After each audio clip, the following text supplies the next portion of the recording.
So we named this as Can Aging Organization Run Marathons?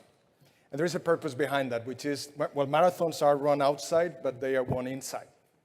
So as I was educated in the Western world, as most of us, if not all of us, I was training, you need to be successful, which, very soon I realized that this is a kind of a relative thing, because when you are 2, you're successful when you control your pee-pee and poo-poo.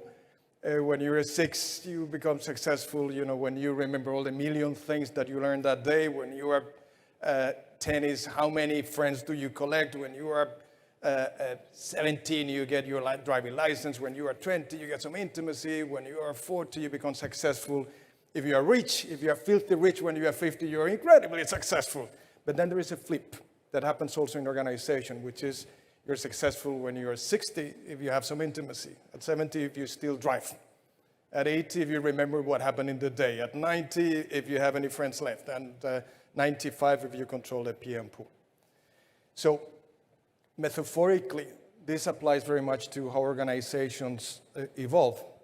And actually, anybody of us can be eternally young, provided that we have more projects than memories. So, consider this, which is the average life expectancy of a woman in the EU. Now it's 83 years. For a man, it's 79. And if you ask that question for organizations, if you ask that question, you don't get a specific number on an age. But the South Korean Central Bank conducted a research, and only 5,546 companies are older than 200 years. So this is like a flip side to that question, which is the probabilities to live longer, and I'm going to connect that now with technology in a second, to live longer are rather small if we use this type of, or this specific research. Now the question is that they were trying to look for what is the essence that if I squeeze that essence, I can pass it on to other organizations. And what struck me was that technology wasn't there. So to me, that was like, wow, there's something here to pull a little bit more, at least if we consider aging companies from that standpoint. So can we measure how old is an organization? And the answer is yes, if we embrace the perspective, which is if you take like 2 thermometers, one of them is flexibility, the second one is control. Let me use them again metaphorically. Remember, if you can picture a baby, you know how flexible is a baby when it's born.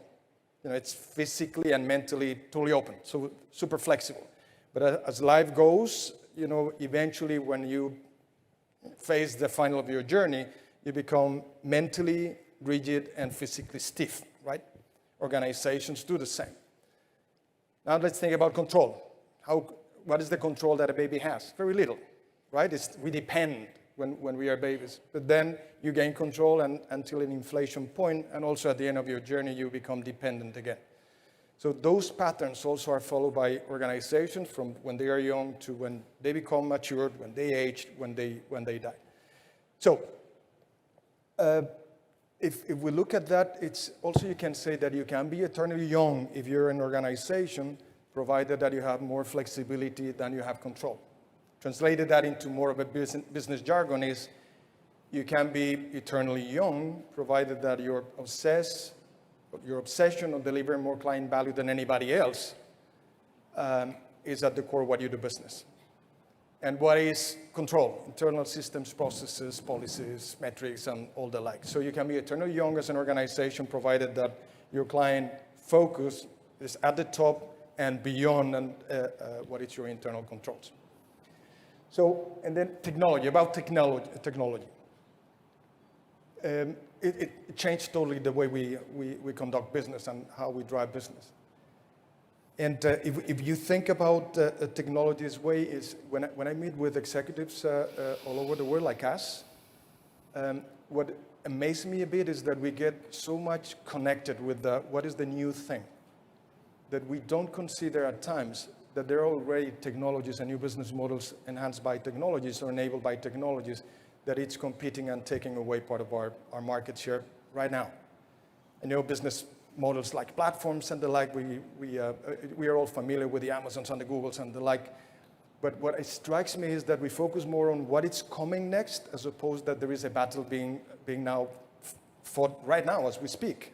So I try to say, why don't we protect this territory as we gain the new one? And by the way, these platforms, some of them, like Apple, just to give you a data point, it's 8 times bigger than the GDP of Greece. So that gave me also a stroke like, wow, we are talking about dimensions which are spectacular. So the last idea is that what if we are looking at the wrong place? What I mean about that, which is imagine you go to a river and you hear somebody coming down the stream seeking for help. And we are great people, so we jump in the water and we save the person. Then you have 2 voices coming down the stream screaming for help, and you go and jump and save the 2. And then it's 3 voices, and then 4 voices, and you keep jumping and taking people off the river. And when you're about to launch for the last time, you see from the corner of the eye that there is a bridge. And from the bridge, there was somebody throwing bodies at the river. So when I say, could it be that we are looking at the wrong place? What I mean is that the single source of failure in technology adoption is being company culture.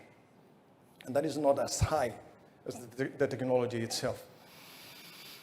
And I started by saying that your marathons are run outside, but they are won inside. Also in business, the battles happens outside there, but you conquer them inside the organization. So if you continuously focus obsessively on driving more client value than anybody else, and you take ownership that each of you as business leader or politicians, that you own being custodian and architects of your company culture, then at any age that we may have organization, you can go out, run marathons, and win them.